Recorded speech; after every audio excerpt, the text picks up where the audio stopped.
कहानी की शुरुआत में हम विल नाम के एक साइंटिस्ट को देखते हैं जो अल्जाइमर नामी बीमारी का इलाज ढूंढ रहा था, क्योंकि उनके पिता भी अल्जाइमर बीमारी के शिकार थे। विल का उसके पिता के अलावा इस दुनिया में और कोई नहीं था, इसीलिए वो हर हाल में अल्जाइमर नामी बीमारी की दवा बनाना चाहता था। अल्जाइमर एक ऐसी बीमारी है जिसमें धीरे धीरे मरीज की याददाश्त कमजोर होने लगती है और एंड में वो इंसान अपना नाम तक भूल जाता है। अब विल का इस दुनिया में अपने फादर के अलावा और कोई था भी नहीं, इसलिए वो अपने फादर को खुद से दूर होते नहीं देख सकता था। विल दिन रात मेहनत करके फाइनली एक दवा बना लेता है, लेकिन सबसे पहले इंसान पर इस दवा को टेस्ट करना एक रिस्की काम था, इसलिए ये दवा सबसे पहले एक फीमेल चिंपैंजी पर टेस्ट किया जाता है और जो रिजल्ट सामने आया उसने सबको हिलाकर रख दिया। इस दवा से वो फीमेल चिंपैंजी बहुत ज्यादा इंटेलिजेंट हो जाती है। विल जब उसकी इंटेलिजेंस देखता है तो उसे बहुत खुशी होती है और अब वो इस दवा को इंसानों पर इस्तेमाल करना चाहता है। विल सबसे पहले ये बात अपने सीनियर को बताता है और उसके बाद बोर्ड ऑफ मेंबर्स की एक मीटिंग रखी जाती है जहां पर वो अपनी प्रेजेंटेशन दे रहा होता है। विल की इस नई दवा से सब के सब बहुत खुश होते हैं क्योंकि इसके रिजल्ट्स बहुत ज्यादा पॉजिटिव थे। विल की प्रेजेंटेशन के दौरान दूसरी तरफ उस फीमेल चिंपैंजी को दिखाया जाता है जिसके ऊपर विल की दवा को इस्तेमाल किया गया था। वहां पर एक वर्कर आता है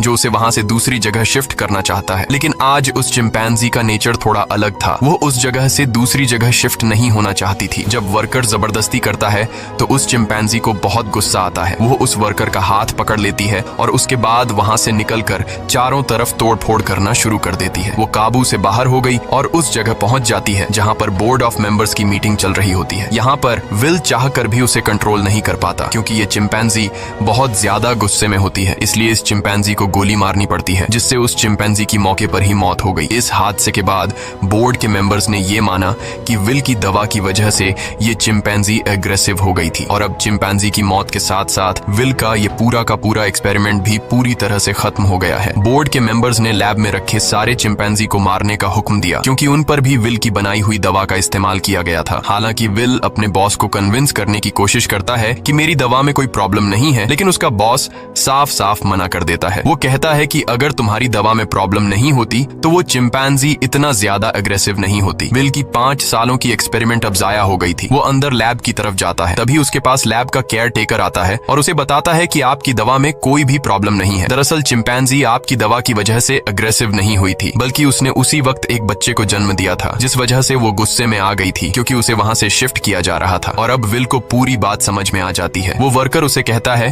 कि मैंने बॉस के कहने पर उन सारे चिंपैंजीज को मार दिया और उस बच्चे को नहीं मार पाया जो अभी अभी पैदा हुआ है। उसके बाद विल बिना किसी को बताए चुपके से उस बच्चे को अपने घर ले आता है जहाँ पर विल के फादर भी होते हैं और यहाँ पर हमें दिखाया जाता है कि ये चिंपैंजी का बच्चा छोटा तो है लेकिन उसका दिमाग इंसानों की तरह तेज है। बहुत जल्दी वो विल के पिता से घुल मिल जाता है और विल के पिता उसे नाम देते हैं सीजर। धीरे धीरे 3 साल बीत जाते हैं और अब वो चिंपैंजी का बच्चा जिसका नाम सीजर है वो बहुत ज्यादा स्मार्ट हो चुका है। वो पढ़ सकता है, गेम्स खेलता है और बिल्कुल इंसानों की तरह हर एक काम को करता है। बस वो सिर्फ एक चीज नहीं कर सकता और वो है इंसानों की तरह बोलना, पर वो इंसानों की बातचीत को अच्छी तरह से समझ सकता है। वहीं विल के पिता को दिखाया जाता है जिनकी अल्जाइमर बीमारी की वजह से दिमागी हालत काफी ज्यादा खराब हो चुकी है, यहाँ तक कि उनकी नर्स भी उनका ध्यान रखने से मना कर देती है। वो विल से कहती है कि तुम्हारे पिता को अब हॉस्पिटल की जरूरत है, घर पर उनका टेक केयर नहीं किया जा सकता। विल अपने पिता की हालत देखकर उसे बहुत दुख होता है और अगले दिन जब वो लैब में जाता है तो चुपके से उस दवा को लेकर आता है जो उसने सीजर की मॉम को और बाकी चिंपैंजीज को दी थी और ये दफा उसने स्पेशली अपने पिता के अल्जाइमर बीमारी के लिए बनाई थी। वो जानता था कि उसके पिता का बचना अब नामुमकिन है, इसलिए वो ये रिस्क लेता है और अपने पिता को अल्जाइमर की वो दवा इंजेक्ट कर देता है। विल के पिता पहले इंसान होते हैं जिनके ऊपर इस अल्जाइमर की दवा को यूज किया जाता है। विल रात भर सो नहीं पाता क्योंकि उसे डर लगता है कि कहीं उसके पिता को कुछ हो न जाए और अगली सुबह विल देखता है कि उसके पिता पियानो बजा रहे हैं। वो पूरी तरह से ठीक हो चुके हैं। विल ये देखकर बहुत खुश होता है, यानी उसकी दवा ने उसके पिता को पूरी तरह से ठीक कर दिया है। वहीं हमें सीजर को दिखाया जाता है जो खिड़की से कुछ बच्चों को साइकिल चलाते हुए देखता है। सीजर का भी मन करता है कि वो भी उन बच्चों की तरह साइकिल चलाए, इसलिए वो पड़ोस के घर में चला जाता है, पर इस घर का मालिक बहुत ही खड़ूस इंसान था। वो सीजर को देख लेता है। अब वो सीजर को मारने के लिए बेसबॉल का बैट उठाकर उस पर हमला कर देता है, लेकिन उससे पहले कि वो उसे बुरी तरह से मारता, यहाँ पर विल और उसके पिता सीजर को बचा लेते हैं। विल पड़ोसी को समझाने की कोशिश करता है कि ये सिर्फ खेलने की कोशिश कर रहा था, इससे तुम्हें कोई खतरा नहीं है। पड़ोसी कहता है कि ये मेरे बच्चों को नुकसान पहुंचा सकता है और अगर ये बंदर का बच्चा दोबारा यहाँ पर आया तो मैं इसे मार दूंगा। यहाँ पर सीजर के पैर पर चोट लग गई होती है, इसलिए विल उसे डॉक्टर कैरोलिन के पास ले जाता है और जब कैरोलिन उसका इलाज करती है तो उसे पता चलता है कि ये बहुत ज्यादा इंटेलिजेंट है क्योंकि सीजर विल से इशारों में बात कर रहा होता है। जल्द जल्द ही विल और डॉक्टर कैरोलिन की आपस में दोस्ती हो जाती है। कैरोलिन को सीजर बहुत पसंद आ जाता है, इसलिए वो विल के घर आना शुरू कर देती है, जहाँ उसे पता चलता है कि सीजर हमेशा घर पर रहता है, उसे बाहर नहीं ले जाया जाता, इसीलिए सीजर हमेशा खिड़की से बाहर देखता रहता है। कैरोलिन विल से कहती है कि हमें उसे बाहर ले जाना चाहिए। विल को ये आइडिया पसंद आया और अगले दिन विल और कैरोलिन सीजर को पास के एक जंगल में ले गए, जिसका नाम रेडवुड है। वह खूबसूरत जंगल सीजर के लिए किसी जन्नत से कम नहीं था। सीजर को ये जगह बहुत पसंद आई और इसी तरह से 2 साल और बीत जाते हैं। अब विल और कैरोलिन एक दूसरे के साथ रिलेशनशिप में आ चुके हैं। सीजर भी अब बड़ा हो चुका है और ये लोग हमेशा उस जंगल में आते। एक दिन जब ये लोग रेडवुड जंगल में होते हैं तो वहाँ एक फैमिली आती है, जिनके पास एक डॉग होता है, जिसके गले में पट्टा बांधा गया होता है। वह डॉग सीजर पर भौंकने लग जाता है, जिसे देखकर सीजर बहुत ज्यादा मायूस हो जाता है। सीजर इसलिए मायूस नहीं होता कि डॉग ने उस पर भौंका, बल्कि वो डॉग के गले में पट्टा देख लेता है और पट्टा तो उसके गले में भी विल ने बांधा था। वो विल से इशारे में पूछता है, क्या मैं तुम्हारा कोई पालतू जानवर हूँ? जिस पर विल जवाब देता है, नहीं, तुम पालतू नहीं हो, तुम मेरे बेटे हो। पर सीजर अब समझदार हो चुका था। वो अपने बारे में जानना चाहता था कि वो कौन है और कहाँ से आया है, इसलिए विल सीजर को अपनी लैब के बाहर ले जाता है और बताता है कि तुम्हारी मॉम यहाँ पर थी, हमने उसके ऊपर एक दवा का इस्तेमाल किया था और उसी दवा की वजह से आज तुम इतने ज्यादा इंटेलिजेंट हो। अब सीजर को अपने बारे में सब कुछ पता चल चुका है। इसके बाद ये लोग घर आते हैं,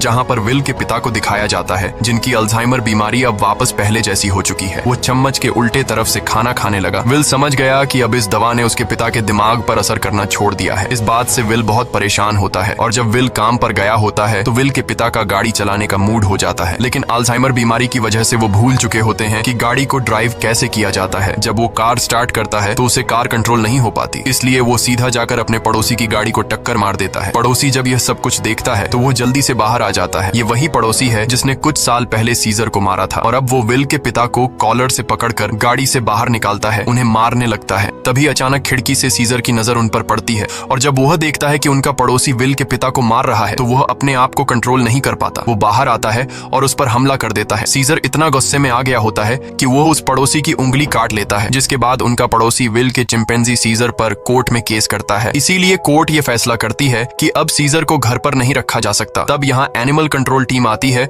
और वो सीजर को उस जगह ले जाते हैं जहाँ पर और भी चिंपैंजीज रहते हैं। सीजर को लगा कि वो यहाँ घूमने के लिए आया है, इसलिए वो एक्टिविटी हॉल को देखकर खुश था, लेकिन उसे पता नहीं था कि अब वो यहाँ हमेशा के लिए कैद रहने वाला है। सीजर जब विल को यहाँ से जाते देखता है तो वो उसके पास दौड़कर आता है, लेकिन अब सीजर उस जगह में कैद हो चुका था। सीजर विल के पास आया और शीशे के दूसरी ओर से इशारे करने लगा कि मुझे भी अपने साथ ले चलो, लेकिन विल मजबूर है और वो कहता है कि तुम्हें अब यहीं पर रहना होगा। इस बात से सीजर को बहुत दुख होता है और विल उसे यहीं पर छोड़कर चला जाता है। दूसरी तरफ विल के पिता को दिखाया जाता है, जो एक बार फिर पूरी तरह से अल्जाइमर के शिकार हो चुके हैं और विल अब पहले से भी ज्यादा स्ट्रॉन्ग दवा बनाएगा ताकि वह अपने पिता की बीमारी को हमेशा के लिए ठीक कर दे। विल यह बात अपने बॉस को बताता है कि वह दवा जो मैंने पहले बनाई थी, मैंने अपने पिता के ऊपर इस्तेमाल की थी। वो पूरी तरह से ठीक हो गए थे, लेकिन ज्यादा वक्त तक नहीं। अब वो दोबारा से कमजोर हो रहे हैं, इसलिए अब मैं पहले से भी ज्यादा स्ट्रॉन्ग दवा बनाना चाहता हूँ। उसका बॉस उसे इजाजत दे देता है। दूसरी तरफ सीजर को दिखाया जाता है, जो बहुत ही ज्यादा उदास था। उसे उम्मीद थी कि जल्द विल आकर उसे घर ले जाएगा। वो सामने की दीवार पर चौक से एक ड्राइंग बनाता है, जो कि उस खिड़की का नक्शा था जिससे वो अपने घर से बाहर देखा करता था। वो अपने घर को बहुत ज्यादा मिस कर रहा था। इधर विल दिन रात कड़ी मेहनत के बाद वो दवा बना लेता है। अब इस दवा को एक चिंपैंजी पर यूज करने की तैयारी की जाती है और जब दवा को उसकी बॉडी में इंजेक्ट किया जा रहा होता है तभी प्रेशर की वजह से एक पाइप निकल जाता है। वहाँ पर उनका एक वर्कर होता है जिसका नाम फ्रैंकलिन है। दवा की कुछ गैस उसकी नाक के अंदर चली जाती है क्योंकि उसने मास्क नहीं पहना होता। हालांकि उस वक्त उस पर गैस का कोई असर नहीं पड़ता और यह लोग उस चिंपैंजी के बॉडी में दवा इंजेक्ट कर लेते हैं, जिसके बाद वो चिंपैंजी बहुत ज्यादा इंटेलिजेंट हो जाता है, यानी कि उनकी यह दवा भी कामयाब हो गई। इसके बाद विल और कैरोलिन सीजर से मिलने जाते हैं, जिसे बहुत ही छोटे पिंजरे के अंदर कैद किया गया होता है। यहाँ पर सीजर के हाथ में चोट भी लगी होती है, जिससे विल को बहुत गुस्सा आता है और वहाँ के गार्ड्स को धमकी देता है कि अगर तुमने इसके साथ कोई भी गलत सलूक किया तो मैं तुम्हारे इस जगह को बंद करवा दूंगा। विल के आने से सीजर बहुत खुश था क्योंकि वो समझ रहा था कि विल आज उसे घर वापस ले जाएगा, लेकिन विल उसे कहता है कि जब तक कोर्ट मुझे इजाजत नहीं देती मैं तुम्हें घर वापस नहीं ले जा सकता। जिसके बाद विल यहाँ से चला जाता है और सीजर बहुत ज्यादा उदास हो जाता है। उसे घर की बहुत याद आती है। यहाँ उसे गंदा खाना और जेल का स्टाफ उसके साथ बहुत बुरा सलूक करते हैं। जब विल अपने घर जाता है तो देखता है कि उसके पिता की हालत बहुत ज्यादा खराब है। वो उन्हें दवा देना चाहता है पर विल के पिता मना कर देते हैं। वो कहते हैं कि अब मेरा वक्त आ चुका है और उसके बाद विल के पिता की डेथ हो जाती है। विल अपने पिता की डेथ से पूरी तरह से टूट जाता है और अब सीजर के अलावा उसका कोई भी नहीं है। वो उसे अपना बेटा मानता है, इसलिए वो बहुत सारे पैसे लेकर उस जगह जाता है जहाँ पर सीजर को कैद किया गया है। वहाँ का जो हेड होता है विल उसे उन्हें बहुत सारे पैसे देता है और कहता है कि मैं सीजर को अपने साथ ले जाना चाहता हूँ। उस जगह का हेड इतने सारे पैसे देखकर विल की बात मान जाता है। विल सीजर के पास आया और उसे अपने साथ चलने को कहा, लेकिन सीजर दरवाजा बंद कर देता है क्योंकि अब वो विल के साथ नहीं जाना चाहता। हालांकि सीजर को विल से बिछड़ने का दुख तो था, लेकिन अब वो किसी का पालतू बनकर जिंदगी नहीं गुजारना चाहता था। वो अपने साथ साथ उस जगह में बंद बाकी चिंपैंजीज को भी आजाद देखना चाहता था, जिसके बाद विल को लौटना पड़ता है। रात को उस जगह काम करने वाले एक लड़के के कुछ दोस्त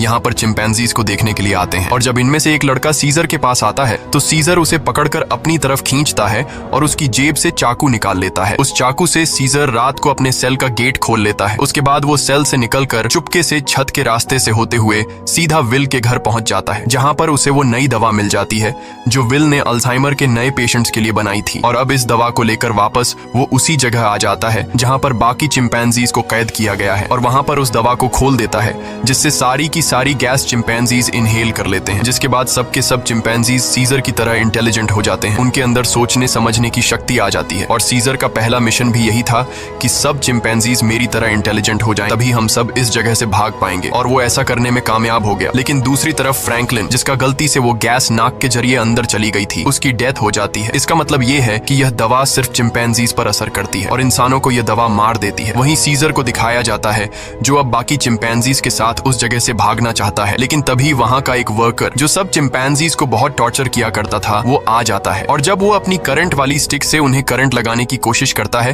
तो सीजर उसका हाथ पकड़ लेता है। वो कहता है कि अपने गंदे हाथ मुझसे दूर रखो और यहाँ पर पहली बार सीजर बोलता है नो। इसके बाद सीजर उसे पंच मारकर वहीं पर गिरा देता है और बाकी सब चिंपैंजीज को आजाद कर देता है। वो वर्कर उठकर एक बार फिर से अपनी इलेक्ट्रिक स्टिक लेकर उनकी तरफ बढ़ता है, लेकिन सीजर उस पर प्रेशर से पानी खोल देता है, जिससे उसे करंट लगने से उसकी मौत हो जाती है। इसके बाद सीजर सब चिंपैंजीज को लेकर पास के एक जू में पहुंच जाता है। वो वहां के सभी चिंपैंजीज को आजाद करके अपनी टीम में शामिल कर लेता है और अब ये सब के सब विल की लैब में पहुंच जाते हैं। वहां पर भी बहुत सारे चिंपैंजीज होते हैं, ये उन्हें भी आजाद कर देते हैं और अब इन सब की एक टीम बन चुकी है। वहीं विल, जिसे सीजर की बहुत ज्यादा याद आती है, वह उस जगह कॉल करता है जहां पर सीजर को कैद कर रखा गया था, पर उसका कॉल कोई रिसीव नहीं करता। इसलिए वह जल्दी से कैरोलिन के साथ वहां पर पहुंच जाता है। वो देखते हैं कि यहाँ पर तो एक भी चिंपैंजी मौजूद नहीं। तभी उन्हें एक जख्मी वर्कर दिखाई देता है। विल उससे पूछता है कि यहाँ पर क्या हुआ। वह बताता है कि तुम्हारा सीजर सबको अपने साथ ले गया और वह पहली बार बोला भी था। ये सुनकर विल बहुत ज्यादा परेशान हो जाता है और अब वह समझ जाता है कि सीजर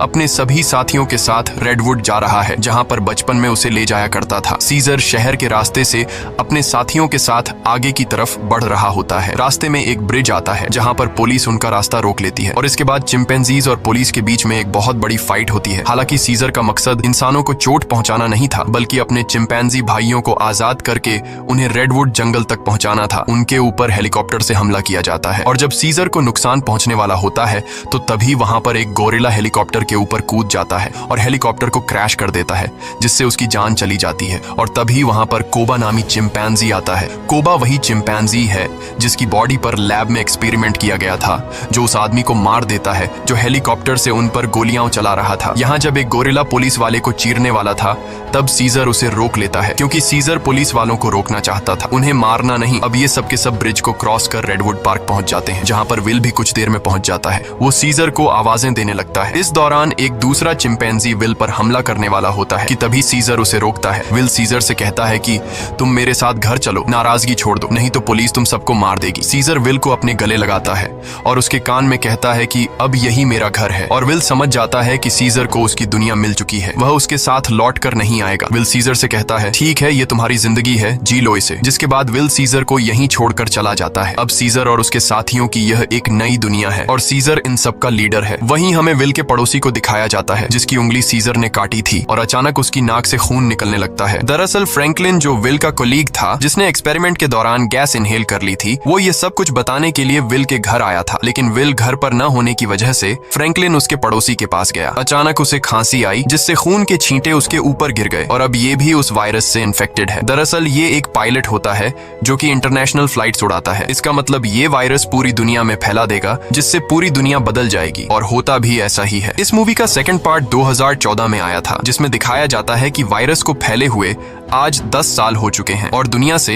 इंसानों की बहुत बड़ी आबादी खत्म हो चुकी है। जहां एक तरफ इंसानों की आबादी कम हो रही थी, दूसरी तरफ चिंपैंजीज की जनरेशन बढ़ती जा रही थी। ये सभी उस जंगल में पूरी तरह से फैल चुके थे और वो सभी अब पहले से भी ज्यादा स्ट्रॉन्ग हो चुके थे। यहाँ हमें सीजर को दिखाया जाता है। वो अब भी सभी चिंपैंजीज का लीडर है और इस जंगल में सीजर का ही राज चलता है। इस जंगल में अब इंसानों का आना मना है। सीजर का अब एक बेटा हो चुका है जिसका नाम ब्लू आई है। एक दिन सीजर का बेटा जब अपने दोस्त के साथ जंगल में घूम रहा होता है, तभी उनके सामने एक इंसान आ जाता है जो जंगल में अपनी टीम के साथ हाइड्रो इलेक्ट्रिक डैम देख रहा होता है ताकि पूरे शहर को इलेक्ट्रिसिटी दोबारा से दी जा सके और ये डैम चिंपैंजीज के इलाके में है। अब वो आदमी जब सीजर के बेटे ब्लू आई और उसके दोस्त को देखता है तो वो बहुत ज्यादा डर जाता है और अपनी गन निकाल लेता है। सीजर का बेटा भी गुर्राने लगता है। वो आदमी डर कर गोली चला देता है जिससे सीजर के बेटे का दोस्त घायल हो जाता है। गोली की आवाज सुनकर सभी चिंपैंजीज यहाँ पर आ जाते हैं। साथ ही जिस आदमी ने गोली चलाई होती है उसके साथी भी आ जाते हैं जो यहाँ पर डैम ढूंढ रहे होते हैं। चिंपैंजीज उन्हें मारना चाहते हैं। वो सब उन लोगों पर बहुत ज्यादा गुस्सा होते हैं। तभी इंसानों के ग्रुप का लीडर आगे आता है जिसका नाम मैल्कम है। वो सीजर से बात करता है। वो उसे बताता है कि हम यहाँ पर किसी को नुकसान पहुंचाने के लिए नहीं आए, हम तो बस यहाँ सिर्फ शहर की बिजली ठीक करने के लिए डैम ढूंढ रहे हैं। सीजर उससे कहता है चलो ठीक है, इस बार तुम आ गए लेकिन दोबारा यहाँ पर मत आना, तुम सब यहाँ से चले जाओ। अब वो सब के सब यहाँ से चले जाते हैं और इन्हीं चिंपैंजीज में जो कोबा होता है जिसके ऊपर कभी इंसानों ने एक्सपेरिमेंट्स किए थे, जो इंसानों से बहुत ज्यादा नफरत करता है, वो सभी चिंपैंजीज से कहता है कि इंसान दोबारा से हमारे इलाके में आ गए हैं, वो हमें फिर से नुकसान पहुंचाएंगे, इसलिए इंसानों को हमें अपनी ताकत दिखानी होगी। और सीजर भी अब उसकी बातों में आ जाता है और ये सब तय करते हैं कि ये इंसानों की बस्ती में जाएंगे।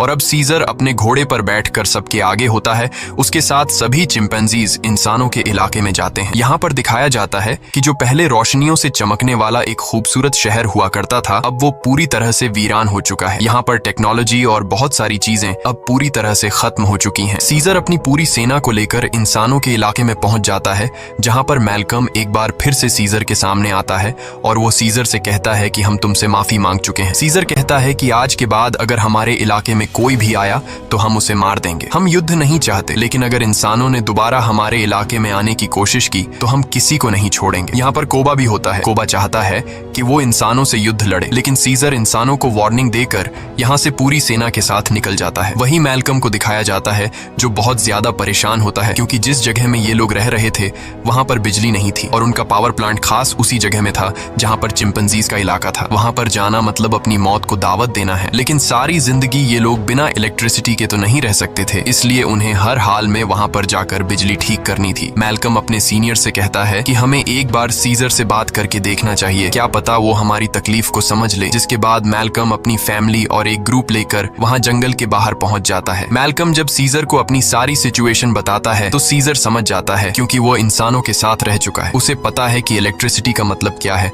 और इंसानों के लिए वो कितनी जरूरी है। सीजर कहता है ठीक है, तुम लोग अंदर आ सकते हो, मगर एक शर्त पर, तुम्हें सारे हथियार हमारे हवाले करने होंगे। मैल्कम मान जाता है और अब अपनी टीम के साथ वो उस जगह पहुंच जाता है जहां पर पावर प्लांट है और इसके बाद ये लोग वहां पर काम करना शुरू कर देते हैं। मैल्कम की वाइफ और उसका बेटा चिंपैंजीज के बच्चों से बहुत जल्दी घुल मिल जाते हैं और जब ये लोग पावर प्लांट पर काम कर रहे होते हैं तभी एक चिंपैंजी को वहां पर छुपी हुई एक गन मिलती है और वो गन सीधा वो लेकर जाता है सीजर के पास। और जब सीजर को पता चलता है कि इंसान अपने साथ छुपाकर यहाँ पर गन लाए हैं तो उसका गुस्सा एक बार फिर से भड़क जाता है और वो मैल्कम और उसके साथियों से कहता है तुम जंगल छोड़कर चले जाओ। लेकिन तभी सीजर को पता चलता है कि उसकी पत्नी जो बहुत लंबे समय से बीमार थी, मैल्कम की पत्नी ने उसे दवा दी थी जिससे अब वो पूरी तरह से ठीक हो गई। ये देखकर सीजर इंसानों को एक और मौका देता है। वो कहता है तुम्हारे पास एक दिन और है, तुम इस पूरे पावर प्लांट को ठीक कर सकते हो और इसके बाद यहाँ से चले जाना। दरअसल मैल्कम का एक साथी जो कभी एक पुलिस ऑफिसर हुआ करता था, उसे चिंपैंजीज पर बिल्कुल भरोसा नहीं है। वो उनसे नफरत करता है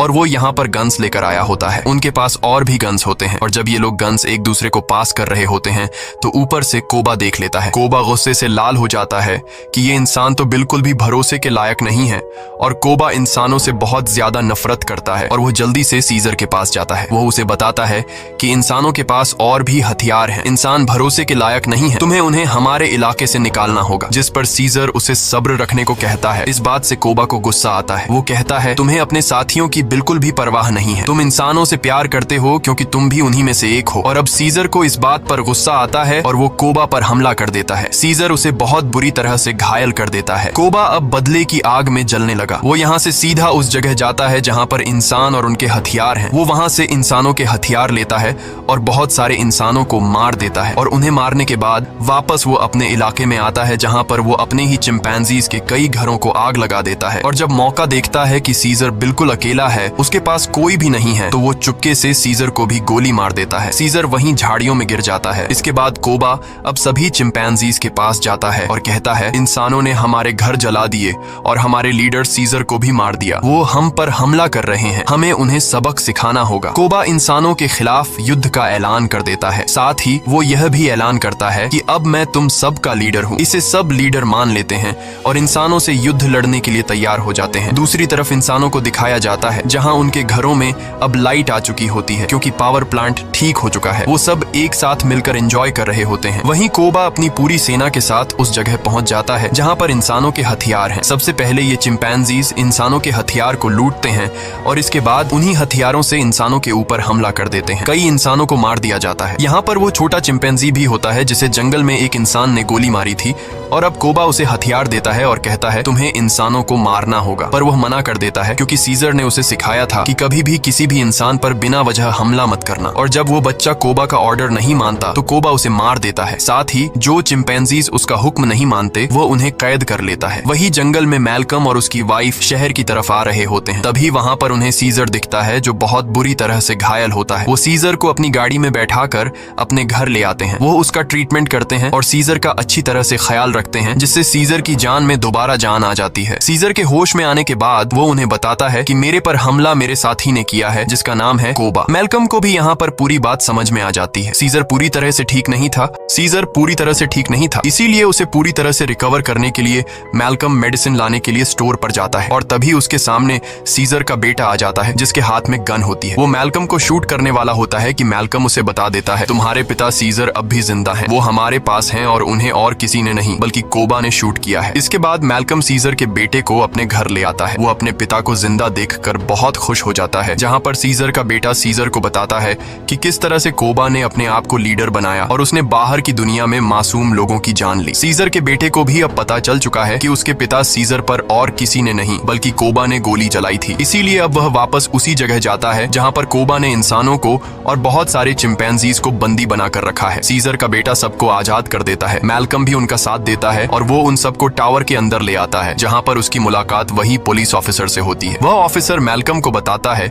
कि इलेक्ट्रिसिटी आने के बाद मैंने रेडियो से आर्मी के साथ कांटेक्ट कर लिया है और बहुत जल्द बहुत बड़ी आर्मी की सेना यहाँ पर आने वाली है जो सभी चिंपैंजीज का खात्मा कर देगी। साथ ही वह यह भी बताता है कि मैंने टावर के ऊपर बहुत सारे बॉम्ब्स को फिट कर दिया है ताकि जब चिंपैंजीज टावर के ऊपर चढ़ेंगे तो मैं बॉम्ब को ब्लास्ट करके उन सब चिंपैंजीज को मार दूंगा। हालांकि इसमें उसकी खुद भी जान चली जाएगी। उसके हाथ में रिमोट कंट्रोल होता है और अब ये देखने के बाद मैल्कम और सभी इंसान वहां से भागना शुरू कर देते हैं। वहीं सीजर को दिखाया जाता है जो अब यहाँ पर पहुंच चुका है। उसका सामना कोबा से होता है और कोबा और उसके बीच फाइट शुरू हो जाती है। सीजर को जिंदा देखकर बाकी चिंपैंजीज भी कोबा की गद्दारी को जान चुके हैं। वहीं हमें उस पुलिस ऑफिसर को दिखाया जाता है जो टाउन के एक हिस्से को बॉम्ब से ब्लास्ट कर देता है जिसमें कई सारे चिंपैंजीज मारे जाते हैं, लेकिन कोबा, सीजर और उसके कई साथी अब भी जिंदा हैं। जब कोबा देखता है कि बहुत सारे चिंपैंजीज वापस सीजर को सपोर्ट करने लगे हैं तो वह उन सब पर गोलियां चलाना शुरू कर देता है। तभी सीजर काफी ऊंचाई से कोबा पर हमला कर देता है और उसे बिल्डिंग से नीचे धकेल देता है। कोबा लोहे की रॉड से लटक जाता है। अब वह सीजर से कहता है, प्लीज मुझे बचा लो, जिसके बाद सीजर उसका हाथ पकड़ लेता है, लेकिन कोबा ने जो किया है उसे माफ नहीं किया जा सकता। इसीलिए सीजर उसका हाथ छोड़कर उसे नीचे गिरा देता है जिससे उसकी मौत हो जाती है। और अब मैल्कम और सीजर एक दूसरे के सामने होते हैं। ये दोनों एक दूसरे से हाथ मिलाते हैं, यानी कि यह दोनों अब अच्छे दोस्त हैं, जैसे कभी सीजर विल का हुआ करता था। मैल्कम सीजर को बताता है कि बहुत जल्दी यहाँ पर आर्मी आने वाली है, तुम सबको यहाँ से निकलना होगा